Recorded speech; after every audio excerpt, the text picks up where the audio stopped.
Hola María, aquí estoy súper bien, contenta de estar aquí en el Bu- programa. Muchas Bueno, gracias por la invitación. por favor, un placer para mí que estés con nosotros.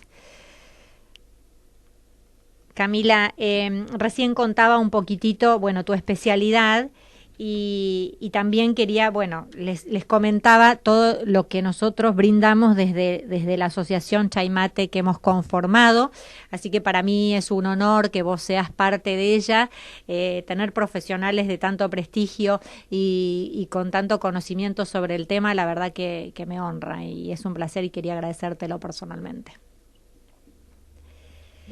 Muchas gracias María a ti por la invitación y por confiar en el trabajo que estamos haciendo acá en Chile también con la asociación. Bueno, por favor, estamos para eso, para ayudar. Esperemos que podamos por lo menos difundir más este abuso que es tan poco conocido y tan padecido por miles de víctimas en el mundo, ¿no? Vamos a hablar específicamente con vos. Voy a aprovecharte para preguntar, primero para preguntarte cosas dudas que por supuesto también tengo yo y algunas preguntas que nos han hecho las oyentes y que ya me las han pasado por mail.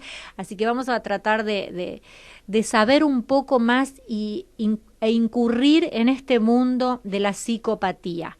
Contame en grandes rasgos qué abarca la psicopatía, qué es, Camí. María, mira, la psicopatía está clasificada dentro del trastorno de personalidad antisocial. Ya dentro del trastorno de personalidad antisocial está la psicopatía y también está la sociopatía, ¿ya? Sí, Pero nos vamos a centrar solamente en la psicopatía, que es bien, una afección mental por la cual una persona tiene un patrón prolongado de manipulación, explotación o violación de los derechos de la otra persona sin ningún tipo de remordimiento, ¿ya? sí, Este comportamiento puede causar problemas en las relaciones de pareja, en las relaciones con los compañeros de trabajo, con la familia también, y generalmente tiene un carácter delictivo. Ya, para explicar un poco a qué se refiere con trastorno de personalidad, el sí. trastorno de personalidad es un patrón de comportamiento, emociones y pensamientos permanentes que se inicia en la adolescencia o al principio de la edad adulta. Ya es una estructura psíquica. Van a explicar un poco acerca de la estructura psíquica. La estructura psíquica es una construcción a través del cual el ser humano se convierte en un sujeto singular, único, irrepetible, con un aparato psíquico propio que lo determina como ser en el mundo. Por tanto, la psicopatía, por ser una estructura psíquica, ya no es curable, ya Exacto. no es lo mismo que una enfermedad mental. Eso para que en un principio quede claro. Eso, Cami, como para diferenciarlo de la psicosis, digamos, la psicosis sí es una enfermedad mental donde la víctima presenta realmente alucinaciones y es tratado con medicación y se mejoran o por lo menos se estabilizan, ¿verdad? En cambio, el psicópata no.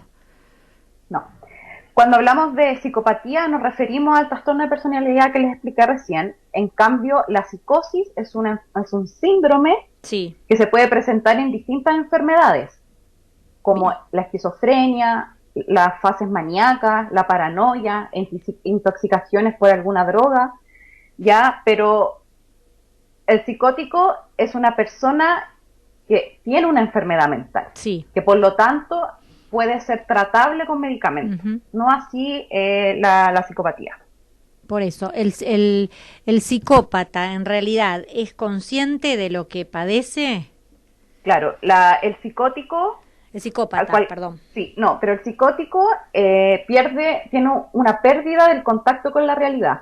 O Sí. sea, él no es consciente de lo que está haciendo. En cambio, el psicópata en todo momento es consciente de lo que está haciendo. Esa es la diferencia. Y es por eso que, por ejemplo, en realidad se los llama a los psicópatas psicóticos sin síntomas, porque se dice que ellos en realidad justamente para no caer en la locura, en la psicosis, tienen que destruir sí o sí a otra persona. ¿Es algo así? Claro, o sea, los rasgos de la psicopatía incluyen principalmente la falta de culpa o remordimiento, son narcisistas, son carentes de empatía, son personas muy mentirosas, tienen una personalidad manipuladora, son imprudentes, carecen de afecto y falta de apego y tienen conductas adictivas generalmente, ¿ya? Sí. Pero su vida es aparentemente normal ante los demás. O sea, se muestran ante las demás personas como seres superficialmente encantadores, carismáticos, con una personalidad muy atractiva, se muestran socialmente adaptados y además tienen una muy buena capacidad de comunicación. Entonces ahí es donde se camufla, ¿cierto?, toda esta perversidad interna que tienen estas personas. Por supuesto que eso lo hacen con esa finalidad, ¿no es cierto?, de que nadie se dé cuenta del daño que ellos pueden causar. Exacto, porque la imagen que ellos quieren mostrar al mundo es de una imagen intachable, como de seres. De hecho, es súper común encontrar a los psicópatas participando en actividades de caridad, en instituciones de caridad o de ayuda social, ¿cierto? Sí. O sea, las demás personas jamás podrían pensar de que todo lo que hay detrás, todos los rasgos que hay detrás de estas personas que se muestran ante el mundo como tan buenos, tan empáticos, tan socialmente adaptados, por decirlo así. Sí. ¿Y por qué es tan difícil reconocerlos? Justamente por eso es difícil reconocerlo. Cuando ellos establecen una relación con la víctima, vamos a diferenciarla. Bueno, cuando ellos establecen la relación con la víctima, es lo que llamamos seducción perversa. ¿Ya? Esta seducción perversa tiene dos etapas: la etapa de seducción y la etapa de violencia. En la etapa de seducción se muestran, como les dije recién, como personas normales, con una imagen superficialmente encantadora, ¿ya? Sí. Entonces, ¿qué pasa con la víctima? Siente que encontró a la persona ideal, al amor de su vida. Jamás podrían imaginar que ante esta persona es una persona oscura, ¿cierto? Que tiene otras intenciones detrás, incluso también se colocan en un papel de víctima ellos.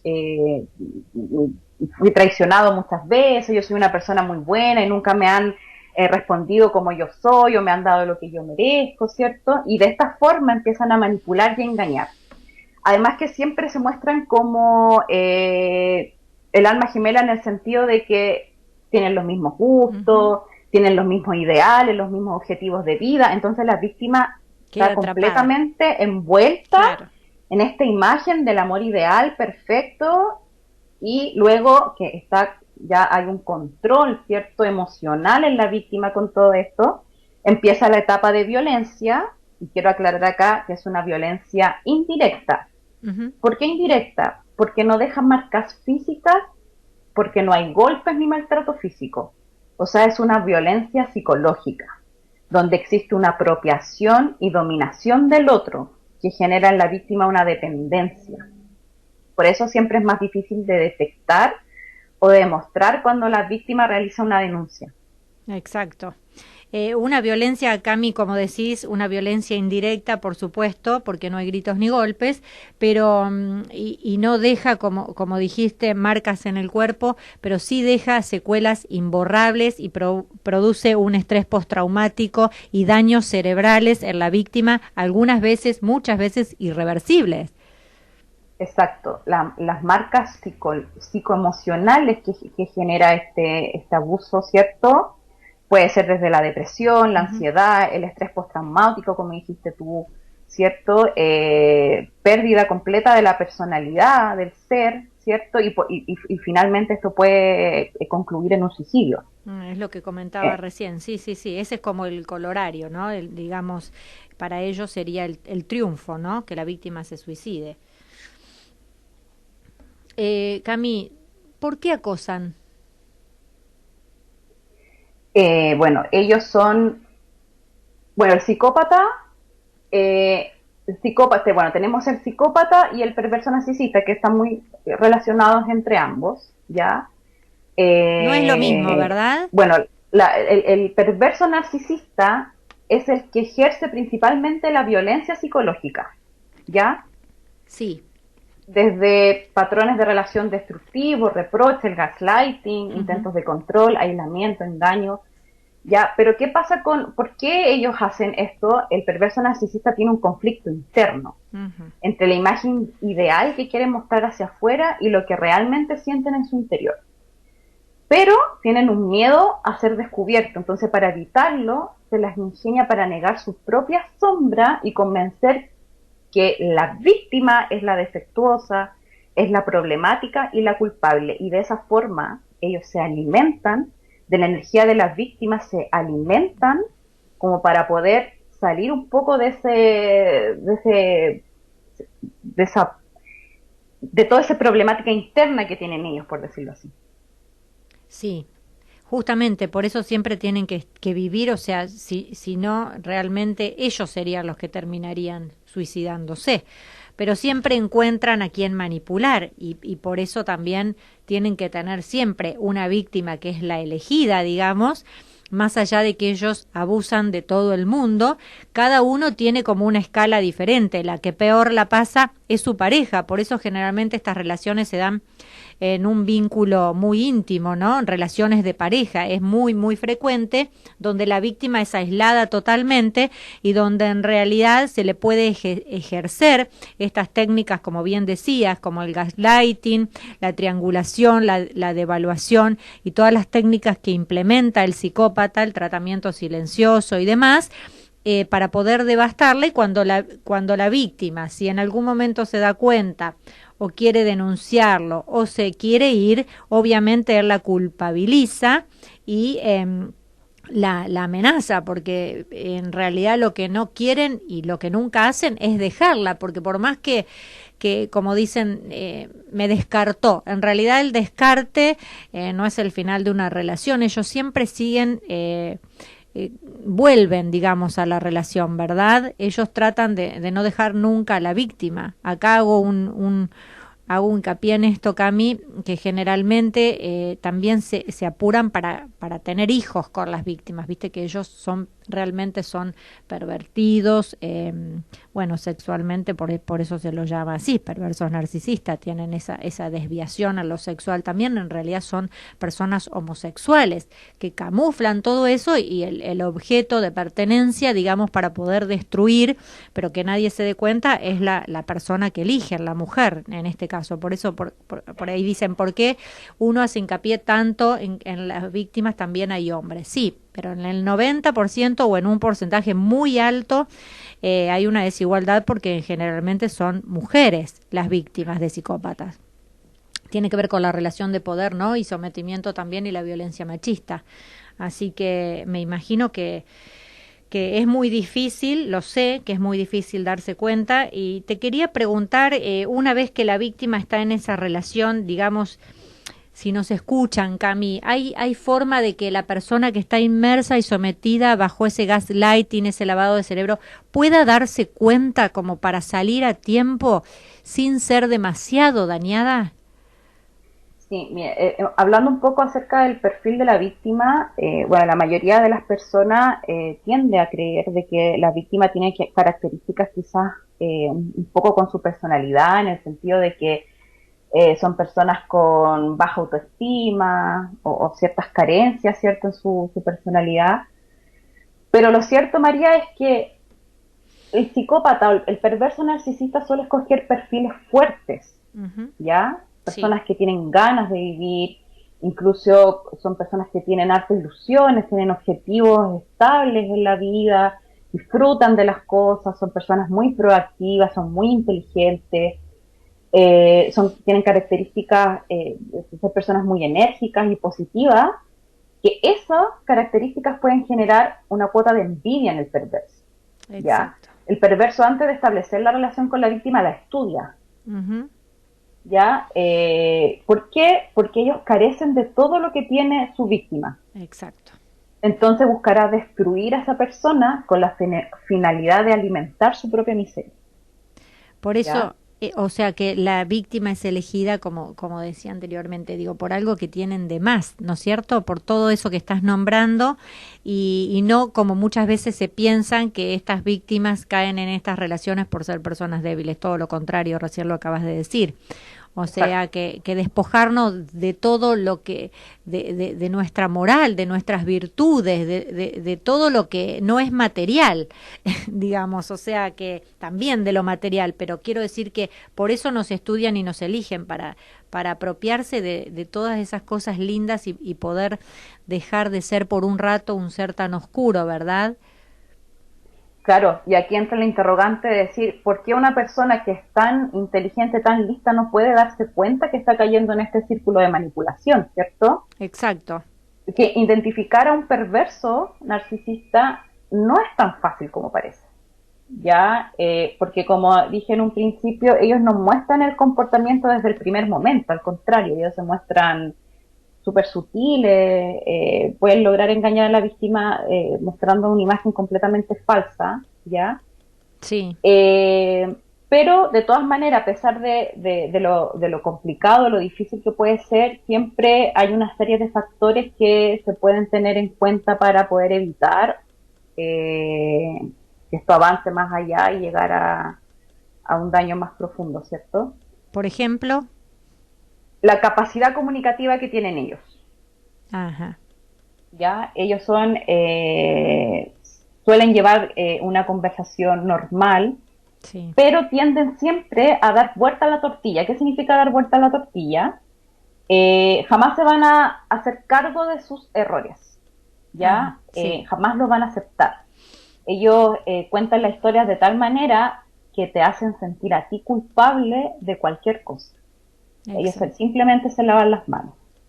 No asumen su error y de esta forma uno puede decir, ya, a ver, pero ¿qué está pasando aquí? Estoy con una persona que, no sé, tuvimos una discusión y en todas las discusiones termino yo teniendo la culpa y cediendo también a aceptar de que yo tengo la culpa y ellos jamás se hacen cargo de nada, ¿ya? Sí. El sentir que es la media naranja. Exacto. Sentir que es la pareja ideal. O sea, nunca va a haber una pareja ideal. Ni en la relación más estable ni en la más sana la pareja va a ser ideal. Es que no hay relación de pareja, partamos de esa base, ¿verdad? Es una Claro. relación unilateral, donde la víctima no es tenida en cuenta. Entonces, te conquista de tal forma, de un ejemplo como para que se entienda. Sí. A mí me gusta comer, no sé, costillar con arroz, por ejemplo, y él va a decir, a mí me gusta lo mismo, a mí me gusta tomar vino y él va a decir, a mí también me gusta el vino. Entonces, como, oh, Dios mío, estoy con la imagen mía reflejada en el hombre ideal, perfecto, ¿cierto? Sí. Entonces, ahí también eso hay que tener en cuenta porque ninguna persona va a ser, o en ninguna relación de pareja, así que no sea con un perverso, va a ser así. Exacto. Siempre en las relaciones de pareja está la diferencia, no hay otro ser humano igual a nosotros. Exactamente. En realidad, Cami, digo, ¿no? Esto se da cuenta uno con el diario del miércoles, no del lunes, pero porque en realidad, digo, tarde, pero nos hemos dado cuenta de que nosotras en realidad lo que vemos en la etapa de la seducción, eso que él copia de nosotros, esas cualidades de las que hablaste, son nosotras en realidad nos terminamos como enamorando de nosotras mismas, porque todo eso Exactamente. que vemos no es más que el reflejo de lo que él copió de nosotros, de lo que nos robó, ¿verdad? Ujú. Qué loco Así es. esto. Entonces ahí uno tiene que decir, no puedo estar yo enamorándome de mi imagen, porque no es así. Tenemos que encontrar una persona que tenga sus propias cualidades, su autonomía como persona. Entonces ya, claro, para uno es perfecto estar con la persona que sea igual que nosotros, que le guste lo mismo, que tenga los mismos objetivos de vida, a que le guste el mismo color de auto, ¿cierto? Como por decirlo de esa forma. Son personas también que tienen muy baja autoestima, aunque Sí, no lo demuestren, no lo ¿ya? demuestran, es verdad. Parece que son casi perfectos, pero en realidad tienen muy baja autoestima, es cierto eso, y hay que remarcarlo. Ellos Eh, tienen aires de superioridad, sí, pero él suele ocultar de una forma casi perfecta sus inseguridades, proyectando en las otras personas esa inseguridad. ahora, Camila, en realidad el entorno del psicópata generalmente trata, si bien tiene esa ambición y ese poder y se relaciona con todo tipo de personas de cualquier extracto social, pero siempre su público, digamos, el entorno al cual él va a querer manipular, siempre son personas que se encuentran en inferioridad de condiciones, digamos, que él ya captó también cierta vulnerabilidad, así como lo hizo con la víctima, porque es la manera más más permeable, digamos, que él pueda filtrarse por eso que le haya pasado, que tal vez no tenga que ver con que la víctima o el entorno de la víctima haya sido o haya sufrido este tipo de abuso, sino que suponte que haya tenido una pérdida importante, como ser que esté transitando un duelo, o como que haya tenido una pérdida laboral, o que se le haya muerto una persona muy querida y que esté en un estado como de cierta desventaja, ¿no es cierto? Que se aprovechan de ese tipo de personas, ¿verdad? Claro, eso es con mayor, cuando una persona está pasando por una etapa de mayor vulneración, ¿cierto? De vulnerabilidad, es Sí, más fácil caer en este tipo de relaciones más abusivas. Porque, bueno, generalmente, ¿qué buscamos en la pareja? El apoyo, la contención, el cariño, el amor, ¿cierto? sí, Entonces, si se nos planta frente a nosotros un tipo con estas características que hemos repetido en esta instancia, ¿cierto? sí. Claro, es más fácil ceder a la manipulación. Es más fácil ceder al encanto del perverso narcisista. De todo su juego perverso, ¿cierto? Es más fácil caer en eso. Exacto. Generalmente, porque cuesta de repente tanto salir de ahí, que me lo han preguntado con anterioridad personas con las que he también conversado sobre el tema, Sí, es porque la víctima suele también buscar o volver a tener lo que sintió en la etapa de seducción con el perverso. Porque cuando empieza la violencia explícita, sí, esta violencia indirecta de la que hablábamos, es como, ¿dónde está esta persona que incluso generalmente siguen siendo, a pesar de que están ejerciendo esa violencia, sigue siendo de una manera tan sutil, porque no hay gritos, no hay golpes, no hay nada, que uno sigue pensando, pero es tan bueno, es exacto, tan... exacto. Y qué Entonces, contradictorio, porque uno por ahí dice, ve cosas, digamos, Cami, ve cosas que, o sea, siente como que algo no anda bien en la relación, pero no sabe qué es, no puede ponerle nombre y al no conocer este abuso, por eso yo apunto siempre, digo y creo, tengo como no sé si será tanto las ganas y la necesidad de que a otro no le pase lo que a mí me ha pasado y lo que a tantas le pasa. Esto de poder darse cuenta tal vez conociendo de qué se trata este abuso. Digamos, está la posibilidad de que la gente, el común de la gente que no está, o sí, pasando por una relación así, pero no lo sabe, pueda llegar a prestar atención a esto que estamos contando, o si realmente no te pasa, uno no le da bola. Perdón que te lo diga en este término. no, cuesta, sí, cuesta darse cuenta, es muy difícil, María, darse cuenta que uno está en una relación abusiva cuando es psicológica, cuando hay gaslighting, es muy difícil.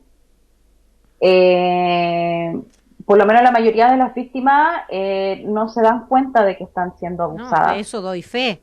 Por supuesto, ¿ya? casi un año después de terminar la relación, supe que había sido abusada. Imagínate ir a denunciar un delito de abuso sexual un año después de terminar una relación y declarar que yo no sabía que estaba siendo abusada. ¿Qué te dice? ¿Qué piensa un juez? Pero o sea, esta persona, eso se hace, porque nadie conoce en detalle cómo es esta manipulación. ¿Se entiende lo que digo? Y más cuando a veces los perversos narcisistas tan bien camuflados como fue, y que son los peores, estos sí que son los peores asesinos, como digo, en el caso que me tocó a mí, me manipuló a través de la religión. O sea que como él era de otra religión, musulmana, y yo católica, él me hacía creer que yo tenía que hacer todos esos rituales, perversos por cierto, bajo su religión, que yo no me podía acercar a él a más de 2 metros, que tenía que darle un beso a través de un vidrio, que solo podía tener contacto cuando él ingresara a mi cuarto a abusar de mí, porque eso era un abuso, no era una relación consentida. O sea, yo no me di cuenta nunca jamás, Camila, eso es tremendo. Eso es tremendo al momento de darte cuenta cuando descubrís que fuiste sometida y humillada de una manera tal que dejaste de existir como persona. Entonces, lo que yo quiero alertar es justamente esto, esos perversos que no dejan pero ni una huella, o sea, que la gente esté atenta a este tipo de alertas que sí podemos brindar, porque hay muchas alertas que ellos dejan, como bien dijiste en la etapa de la seducción, o sea, no es una relación de amor como cualquier otra relación de amor que uno haya podido tener. Entonces, ¿desde qué lugar nosotras como comunicadoras o vos como psicóloga especialista en el tema podemos informar a la sociedad para que esté atenta a estas alertas y difundir el abuso de una manera de que uno pueda llegar a darse cuenta? Porque no es que ellos van a cambiar el discurso, los psicópatas se presentan de esta manera. Entonces, si uno conoce este abuso, puede identificarlo tal vez a tiempo. ¿Estoy equivocada o no? Sí. Otra característica también a considerar Sí. para poder darse cuenta de que estamos en una relación abusiva es que los perversos con la víctima establecen una relación muy parasitaria. Y eso hay que tenerlo muy, muy en consideración. Yo creo que eso es como... Expláyate un poquito, ¿qué quiere decir? Yo sé que tienen vida parasitaria, pero describilo, por favor. Ellos se enganchan de su víctima y se apropian de todo. De físicamente, emocionalmente, hasta económicamente. Ujú. Todo. Ellos viven a expensas de su víctima. Ellos van a adueñarse de su casa, de su bolsillo, de su dinero. Van a ser unas personas que quieren, que van a ser mantenidas por su pareja. Eh, Ellos sacan Bingo, provecho por todos lados. bingo. Sí, tal cual. Te dejan realmente en la ruina, pero más allá de vaciada, digamos, económicamente, te dejan vacías Completa, emocionalmente. completa, la vida completa. Mm. O sea Por eso que, generalmente este tipo porque claro, un golpe en la cabeza, por ejemplo, hablando de la violencia física, sí, te puede matar, ¿cierto? sí, Pero la violencia psicológica es tan macabra, porque es tan silenciosa y tan lenta en la manipulación, que también puede terminar en una muerte. Porque la víctima, con todo este despojo que hace de su ser, de su enferma. persona, puede terminar el suicidio. Y enferma además. Enfermo. Son relaciones tóxicas, pero que te llegan realmente a enfermar, y es lo que siempre, o sea, trato también de comunicar esto, porque lo viví y porque en realidad se tiene que saber que, por ejemplo, una persona puede terminar, como fue en mi caso, en terapia intensiva, qué sé yo, por una hemorragia masiva, pero el médico me dijo, como fue una hemorragia externa, que me desangré de una manera externa, la pudimos ver. Se podría haber manifestado de manera interna y tener un ACV o un infarto, otro tipo de hemorragia que me hubiesen llevado a la muerte sin poder salvarme. O sea que tuve, entre comillas, la suerte de que al manifestarse de esa manera pude salvar mi vida. Pero más allá de eso, obviamente sin saber qué era, porque lo que nunca encontraban era la causa que me había llevado. Entonces lo que yo quiero decir es que estas relaciones llevan a enfermarte. Vivís bajo un estrés permanente de tensión que desgasta, y es un cuentagotas, o sea, es un Exacto. increscendo de manipulación a diario que vas viviendo hasta que realmente perdés toda tu energía, tu fuerza y, bueno, enfermas de alguna manera, y la víctima termina muriendo de algo que ni siquiera, o sea, sin saber qué le pasó, y no es la causa que la llevó a la muerte, sino una consecuencia del abuso psicoemocional. Por eso es la importancia de saber. Toda víctima que está con un psicópata, en una relación con un psicópata, siempre enferma, siempre enferma. Ellos no enferman porque descargan la culpa, como bien dijiste, no tienen remordimiento. ¿Y de qué van a enfermar si no se angustian? O sea, son personas que longevas, digamos, ¿verdad? Entonces, a tener en cuenta mucho esto, el desgaste, esta cosa de decir, ¿cómo? Si tengo todo para ser feliz, pero en realidad no estoy siendo feliz en esta relación. Entonces, empezar hacerle caso a ese ruido, a esa intuición que nos viene de adentro. ¿Viste cuando sentís eso? Exacto. Bueno, Sí. a eso creo que es una alerta importante a prestar atención, y que ninguna relación me parece que es tan encantadora como para que sea real, digamos. Otra alerta también a considerar, María, es el Sí, aislamiento social. Que es el aislamiento. importante que las personas que estén pasando por este tipo de relación si están viendo que están siendo aisladas de sus redes Sí, sociales, ¿cierto? sí, Es porque algo no anda bien. Te apartan de tus amistades, de tu familia, de toda tu, no sé, si acostumbrabas a ir todos los sábados a comprar al mall de shopping, ¿cierto? Y de sí. un día para otro él te dice, no vas más, no te vas a juntar más con tu amiga a tomar el café los días viernes después del trabajo, no vas a ver a tu familia el día domingo en el almuerzo familiar. Esas cosas también son importantes en tener en consideración. Te van aislando de todos. Te aíslan de todo, sí. Y justamente en ese ámbito es donde pueden manipularte, donde quedas sometida y dominada a su antojo hasta realmente desaparecer. Yo digo que Se somos apropian de la persona, exactamente. exactamente, es tremendo de decir, uno va en busca de uno, o sea, no saber quiénes somos. Yo me acuerdo cuando llegué a buscar ayuda psicológica, le dije a la psicóloga, no sé quién soy, vengo en busca de mí, nunca me voy a olvidar. Vengo en busca de mí, o sea, dejé de existir, qué me pasó, quién soy. Es un estado de vacío tal, muy difícil de explicar y también, Cami, esto es muy importante. No cualquier psicóloga puede atender a víctimas de este abuso, porque también muchas veces caen en una terapia donde se las revictimiza, donde en realidad Exacto. se la juzga, entonces por eso hago hincapié, bueno, en vos que te vamos a tener al aire bastante frecuente, además de tenerte en la asociación como ya lo dijimos, pero para que puedas ir como comentando en el programa también tu labor, lo que trabajás con las víctimas y que te vayan conociendo, porque hay muy pocas víctimas que se dedican a la atención de víctimas de perverso narcisista, ¿verdad?